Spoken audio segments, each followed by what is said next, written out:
कांग्रेस ने छत्तीसगढ़ की 4 सीटों पर दुर्ग के नेताओं को मैदान में उतारा है, जिसे लेकर डिप्टी सीएम विजय शर्मा ने तंज कसा। उन्होंने कहा कि कांग्रेस ने एक स्थान के नेताओं को अलग अलग सीटों से उतारा है। स्थानीय लोगों को चुनाव लड़ने का अवसर मिलना चाहिए।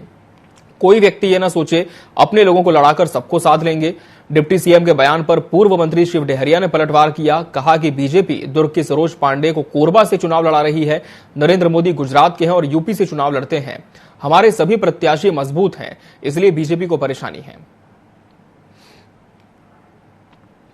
वो तो पुराने समय से है, सरकार भी थी तो भी पूरे मंत्री दुर्ग से ही थे, तो दुर्ग की सरकार थी, दुर्ग संभाग, हम तो दुर्ग संभाग वाले हैं, तो वहाँ बहुत सारे मंत्री जरूर ठीक ही था। परंतु ये है कि सभी जगह के नेताओं को अवसर मिलना चाहिए।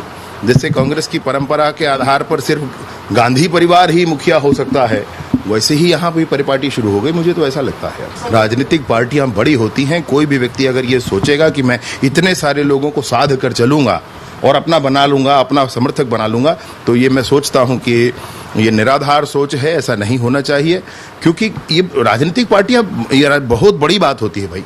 ये जो कुछ भी आपके साथ अगर जीवन में कुछ मिलता है आपको, तो वो दैव योग है, मैं ऐसे मानता हूं।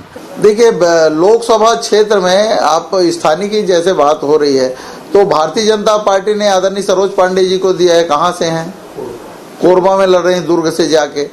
तो लोकसभा चुनाव में स्थानीयवाद का ज्यादा कोई प्रभाव नहीं रहता। जो प्रदेश के हैं उनको कहीं से भी दिया जा सकता है। अब नरेंद्र मोदी जी के बारे, वो तो प्रदेश लांग के दूसरे प्रदेश में जाके चुनाव लड़ते हैं। वो है गुजरात के और जाके उत्तर प्रदेश से चुनाव लड़ रहे हैं, तो वो क्षेत्रीयवाद उनके ऊपर क्यों लागू नहीं हो रहा है?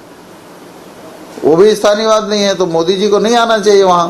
भारतीय जनता पार्टी वाले अगर इस तरह के कहते हैं, तो दोहरा मापदंड भारतीय जनता पार्टी का हमेशा रहता है।